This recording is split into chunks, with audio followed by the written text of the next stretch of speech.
कुछ बताते हैं पॉलिनोमियल्स होते क्या है। पॉलिनोमियल्स का मतलब होता है जिसमें एक से ज्यादा टर्म होती है, जिसमें एक से ज्यादा पद होता है उसको हम क्या बोलते हैं, पॉलिनोमियल्स यानी बहुपद बोलते हैं। बच्चे मैं यहाँ पे हिंदी इंग्लिश दोनों में कराऊंगी, ओके, तो कंफ्यूज होने की जरूरत नहीं है। तो पॉलिनोमियल्स का मतलब पता चल गया आपको, जिसमें एक से ज्यादा टर्म होते हैं, जिसमें एक से ज्यादा पद होते हैं, उसको हम क्या बोलते हैं, बहुपद बोलते हैं। अब यहाँ पे बात आती है रैखिक समीकरण क्या होता है, द्विघात समीकरण क्या होता है, त्रिघात समीकरण होता है। यानी कि लीनियर इक्वेशन क्या होता है, क्वाड्रेटिक इक्वेशन क्या होता है और क्यूबिक पॉलिनोमियल्स क्या होता है। तो देखो यहाँ पे जैसे मान लिया आपको क्या दे रखा है, ax प्लस में, यानी कुछ भी ले रहे जैसे 2x प्लस में 1, यहाँ पे डिपेंड करता है पावर के ऊपर, यानी कि power of degrees of polynomial, मतलब ये कि बहुपद की घात के ऊपर। यहाँ पे बहुपद जो दे रखा है आपको उसकी घात कितनी दे रखी है, 1 दे रखी है। तो यहाँ पे जो भी इसकी हाईएस्ट पावर क्या है, 1 है। इसका मतलब ये कौन सा समीकरण होगा बच्चे, आपका रैखिक समीकरण होगा। कौन सा समीकरण होगा, रैखिक समीकरण यानी लीनियर इक्वेशन। क्या होगा आपका, लीनियर इक्वेशन, यानी कि लीनियर पॉलिनोमियल भी बोल सकते हो आप, ठीक है, लीनियर इक्वेशन। अब आती है बात कि द्विघात समीकरण क्या होता है। तो द्विघात समीकरण होता है जिसकी पावर 2 होती है, जिसकी पावर क्या होती है, 2 होती है। यहाँ पे इसकी पावर क्या दे रखी है, 2 दे रखी है। भाई डिग्री कितनी दे रखी है, 2 दे रखी है। घात कितनी दे रखी है, 2 दे रखी है। तो ये आपका क्या हो जाएगा, द्विघात समीकरण। क्या हो जाएगा, द्विघात समीकरण। इसको बोलते हैं बच्चे क्वाड्रेटिक इक्वेशन। क्वाड्रेटिक इक्वेशन यानी कि क्वाड्रेटिक पॉलिनोमियल। अब बात आती है कि भाई क्यूबिक पॉलिनोमियल्स क्या होता है, त्रिघात क्या होता है। तो सेम यहाँ पे पावर क्या हो रही है, जैसे मान लो आपको हाईएस्ट पावर जैसे मैं दे दिया 3x का क्यूब प्लस में 2x का स्क्वायर प्लस में h प्लस में 1। जो आपकी घात दे रखी है, जो डिग्री दे रखी है, वो हाईएस्ट कितने दे रखी है, 3 दे रखी है। इसका मतलब ये क्या बन गया आपका बच्चे, क्यूबिक पॉलिनोमियल्स बन गया, यानी कि त्रिघात बहुपद बन गया।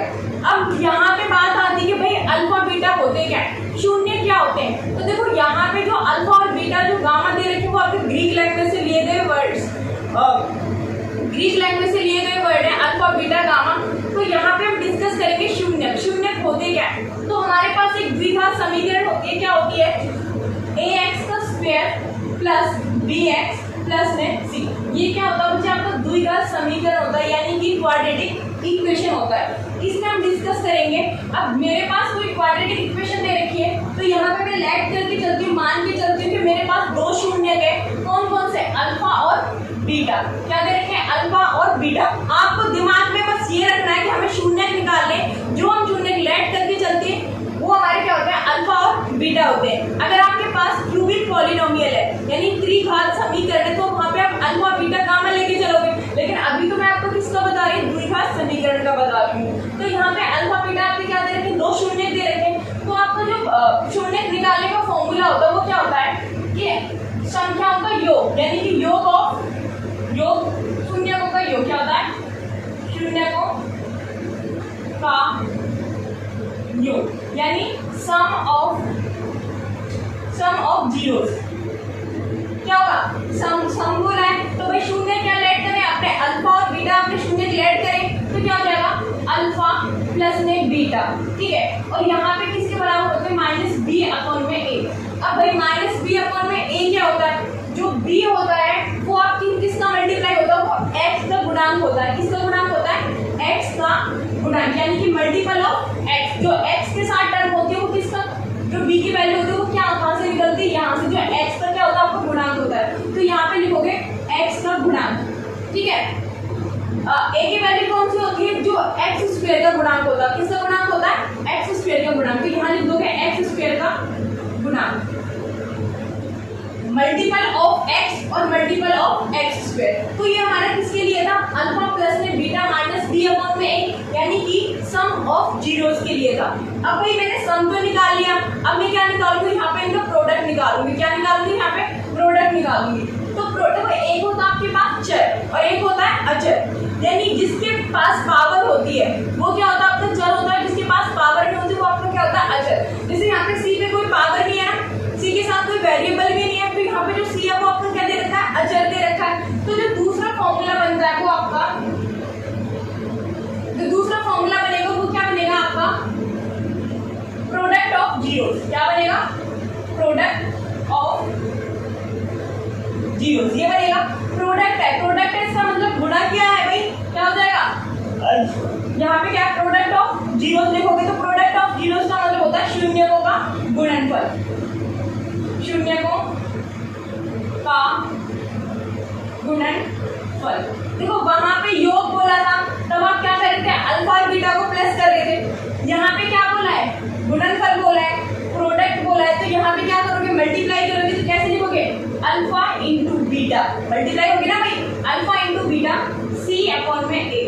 अब सी क्या होता है, सी होता भाई जिसके पास कोई भी वेरिएबल नहीं होता, ना ही कोई डिग्री होती है, उसे हम क्या बोलते हैं, सी बोलते हैं। क्या बोलते हैं, सी। और ए में आपको बता चुकी है जो किसका गुणांक होता है भाई, एक्स स्क्वायर का गुणांक होता है। तो आई होप आपको ये समझ में आया होगा। अब हम यहाँ पे नेक्स्ट देखते हैं। ओके, तो मैंने इक्वेशन लेके आपको समझा दिया भाई, एक्स स्क्वायर के साथ होगा जो एक्स के गुणांक होगा वो ए की वैल्यू होगी, जो एक्स के साथ होगा वो बी की वैल्यू होगी, और जो सी होगा वो किसकी वैल्यू होगी, सी के साथ आपकी क्या होंगी, वैल्यूज होगी। तो यहीं पे मैं एक क्वेश्चन लेती हूँ और आई थिंक आपको फैक्टर आते होंगे, गुणनखंड आते होंगे, आपने क्लास 8 से करते हुए आ रहे गुणनखंड भाई, फैक्टर बोलते हैं जिन्हें हम, फैक्टर करने आते होंगे।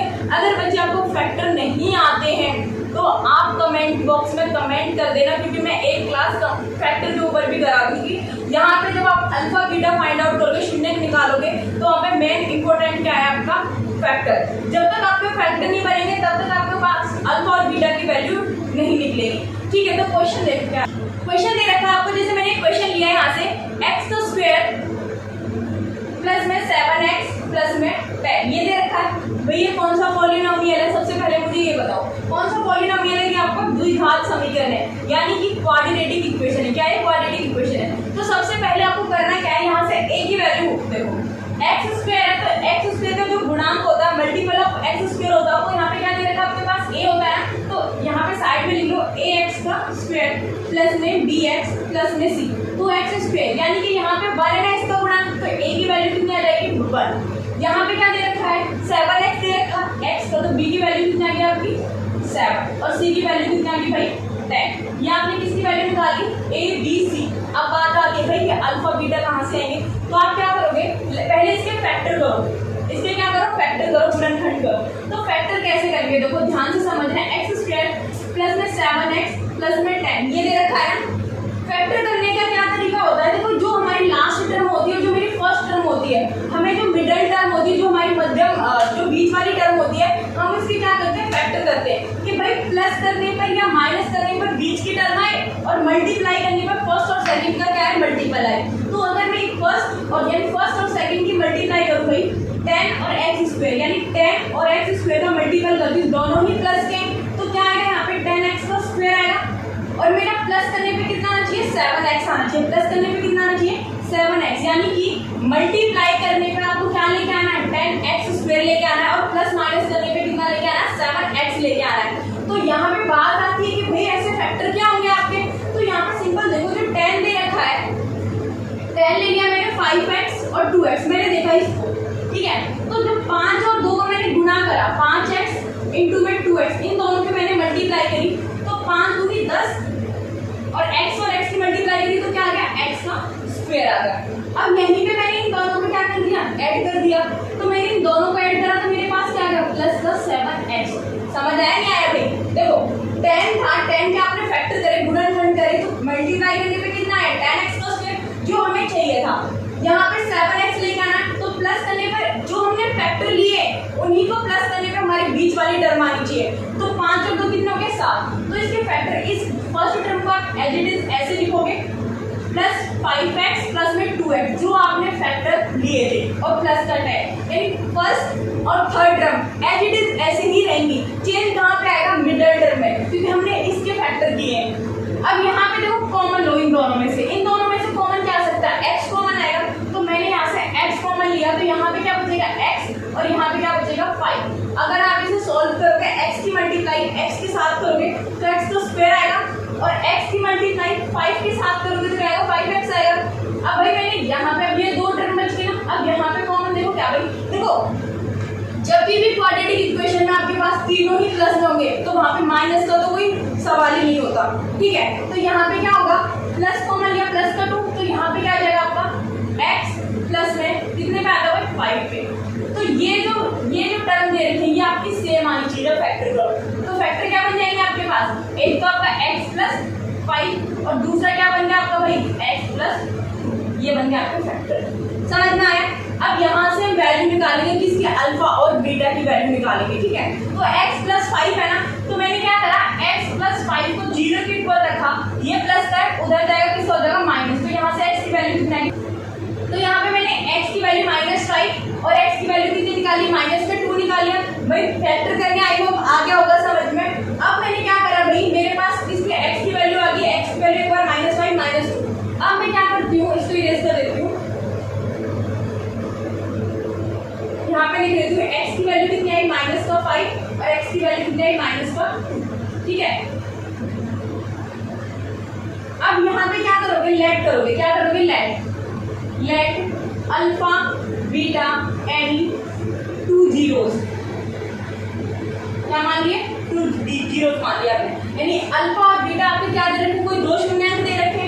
तो जो x की वैल्यू -5 है, आप किसकी वैल्यू, x की वैल्यू आपकी क्या निकली थी यहाँ पे भाई -5 और यहाँ क्या निकली थी -2, तो 2 शून्याङ्क आपके निकल गए ना। क्या हुआ, अल्फा बराबर कितना आ गया -5 और बीटा बराबर क्या आ गया -2। समझ आया नहीं आया, जो आपने फैक्टर किए थे, जो आपने गुणनखंड किए थे, वहीं से आपको अल्फा और बीटा की वैल्यू निकलेगी, ठीक है। तो जो x की वैल्यू -5 थी वो किसकी वैल्यू होगी, अल्फा की, जो x की वैल्यू -2 थी वो किसकी वैल्यू होगी -2। तो पहला क्या था आपका, सम ऑफ जीरोस, क्या था -b/a, यानी शून्यकों का योग। तो योग बोला उसने, तो योग करेंगे किसका, अल्फा प्लस में बीटा, भाई योग करा है, सम करेंगे, माइनस यहाँ पे माइनस है, b की वैल्यू कितनी दे रखी है आपको 7, तो माइनस का क्या आ जाएगा 7, और a की वैल्यू कितनी दे रखी है आपको 1 दे रखी है, ये दे रखी है ना। अब अल्फा की वैल्यू आपने कितनी निकाली है -5 और बीटा की वैल्यू कितनी दे रखी है -2 और यहाँ पे -7। तो यहाँ पे इनको सॉल्व करके कितना आएगा भाई, दोनों को कितना हो जाएगा -7 बराबर में -7, यानी कि जो मैंने ये क्वेश्चन किया था शून्य निकालने, पहले हमने शून्य निकाले, फिर शून्य निकालने के बाद हमें सिर्फ प्रूफ करना था क्या इन शून्यकों के लिए क्या जो इक्वेशन दे रखी है वो सही है या नहीं है, ठीक है, सही है या नहीं है। तो हमारा जो प्रूफ करा हमने सम ऑफ जीरोस के लिए, वो तो क्या था हमारा ठीक था। अब हम किसके लिए चेक करेंगे, मल्टीपल के लिए चेक करेंगे, यानी कि गुणांक के लिए चेक करेंगे, योग गुणनफल के लिए। तो ये सम ऑफ जीरोस था। अब यहीं पे मैंने क्या लिया, प्रोडक्ट ऑफ जीरोस, यानी प्रोडक्ट ऑफ जीरोस, ये दे रखा है। प्रोडक्ट ऑफ जीरोस क्या बताया था मैंने, अल्फा इंटू बीटा c/a। अब अल्फा की वैल्यू कितनी दे रखी है -5, बीटा की वैल्यू कितनी दे रखी है -2, c की वैल्यू बच्चे आपको कितनी दे रखी है 10 और a आपको क्या दे रखा है 1 दे रखा है। तो माइनस क्या होगा प्लस, तो 10 इक्वल्स टू में 10। तो किसके लिए, प्रोडक्ट के लिए भी प्रूफ हो गया और किसके लिए, सम के लिए। इसका मतलब ये आपका क्वेश्चन, आपने पहले जीरोस निकाले, अगर आपको सिंपली बोल दिया जाए कि जीरोस फाइंड आउट करो, तो आपको गुणनखंड तो छोड़िए, आपको अल्फा बीटा की वैल्यू पता चल जाएगी। अगर आपको वहीं में प्रूफ करने के लिए बोल दिया, वेरीफाई के लिए बोल दिया जाए, तो आपको वेरीफाई इस तरीके से करना है, पहले सम ऑफ जीरोस के लिए करोगे, फिर प्रोडक्ट ऑफ जीरोस के लिए करोगे। रट्टा नहीं मारना, समझना है, ठीक है। अब मैं यहीं पे एक क्वेश्चन और कराती हूँ आपको। जैसे मान लो आपको दे रखा है x का स्क्वायर प्लस माइनस में 7, ये दे रखा है, क्या दे रखा है x का स्क्वायर माइनस में 7। अब मैंने बोला कि भाई इसके शून्य निकालो, शून्य निकालने के बाद इसको वेरीफाई करो, यानी कि इसकी सत्यता की जांच कीजिए। आपको बहुपद क्या दे रखा है x स्क्वायर माइनस 7। अब बच्चे पता है क्या करते हैं, मेरे जो ऑफलाइन वाले बच्चे हैं क्या करते हैं, यहाँ पे b तो दे नहीं रखा, b नहीं दे रखा ना, c दे रखा है, तो b को ना रखते ही नहीं, b की वैल्यू 7 रख लेते हैं और c को क्या करते थे 0 करते हैं। लेकिन बच्चे मैंने आपको स्टार्टिंग में क्या बताया था कि जो मेरी इक्वेशन होती है वो ये वाली होती है, ठीक है, ये वाली होती है। तो यहाँ पे जो x स्क्वायर का गुणांक होता है वो a की वैल्यू होती है, जो b x का गुणांक होता है वो b की वैल्यू होती है, और जो c का होता है वो c की वैल्यू होती है। अब यहाँ पे x स्क्वायर के साथ क्या आपका 1 है, तो a की वैल्यू कितनी आ जाएगी 1। अब भाई यहाँ पे कहीं आपको नजर आ रहा है bx, तो bx क्या, b की वैल्यू कितनी हो जाएगी 0, कितनी हो जाएगी 0।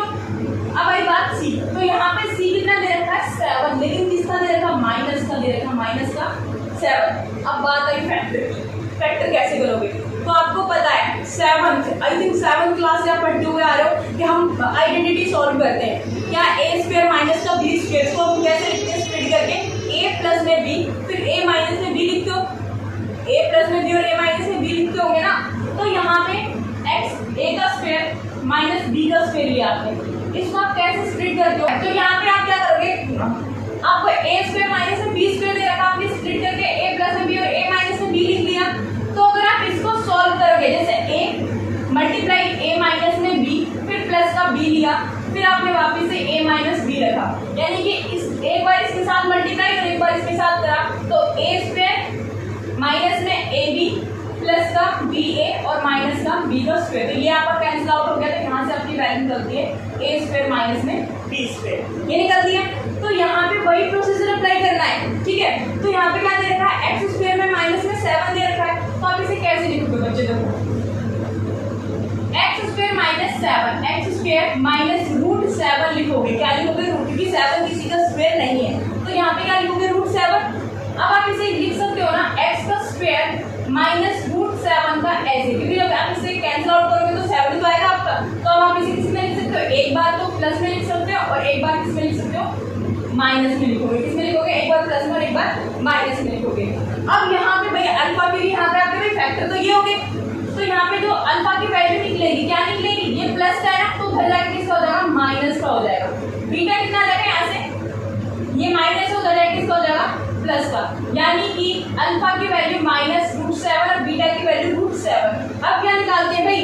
सम ऑफ जीरोस और प्रोडक्ट ऑफ जीरोस। तो सम ऑफ जीरोस क्या आ जाएगा? Sum of zeros. Sum of zeros क्या होगा? अल्फा प्लस में बीटा माइनस बी अपॉन में ए। अल्फा की वैल्यू कितनी दे रखी है? माइनस रूट 7 प्लस बीटा की वैल्यू कितनी दे रखी है? रूट 7। बी की वैल्यू कितनी दे रखी है? माइनस, और ये भी माइनस है, तो माइनस माइनस क्या हो गया आपका? प्लस हो गया। 7 और ए की वैल्यू कितनी दे रखी है? 1। तो देखो यहाँ पे ए की वैल्यू कितनी दे रखी है आपको? एक मिनट सॉरी यहाँ पे जो ए बी दे रखा है आपको कितना दे रखा है? 0 दे रखा है। बी कितना दे रखा है? 0 दे रखा है, और ए कितना दे रखा है? 1 दे रखा है।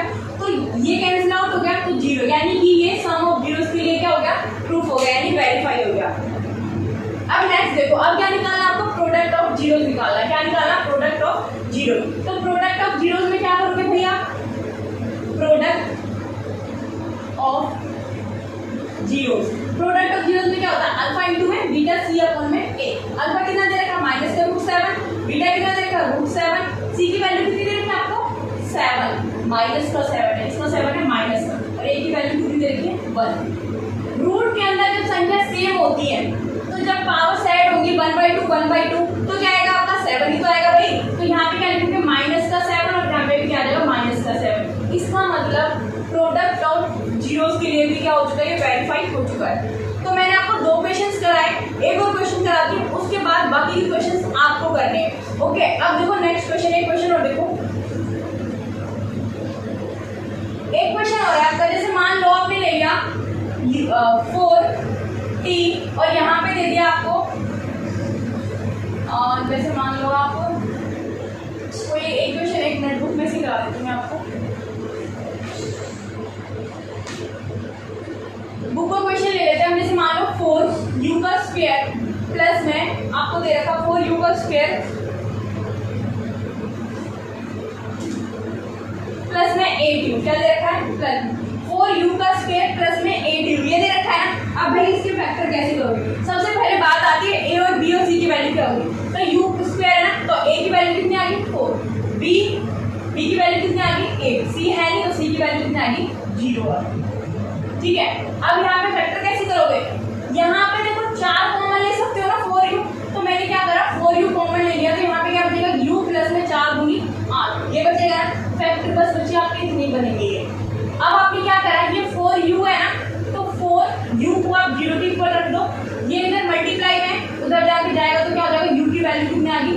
0 आ गई। फिर आप इसको सॉल्व करोगे, u प्लस में 2 इक्वल्स टू में 0, यहाँ से u की वैल्यू कितनी आ गई? माइनस का 2। अल्फा इक्वल्स टू में 0 और बीटा इक्वल्स टू में माइनस का, ये आ गया ना। अब क्या निकालोगे? सम ऑफ जीरोस और सम ऑफ जीरोस निकालोगे, यानी कि योग मतलब कि शून्यों का योग, और फिर क्या निकालोगे? शून्यों का गुणनफल। तो ऐसे आपको फर्स्ट क्वेश्चन आपको कंप्लीट करना है। अब इसका जो सेकंड क्वेश्चन है वो मैं आपको कल कराऊंगी, तो कल हम इसको कंटिन्यू करते हैं। आई होप आपको समझ में आया होगा। ध्यान रखो, अपने घर वालों का ध्यान रखो। Thank you so much. जय हिंद, जय भारत।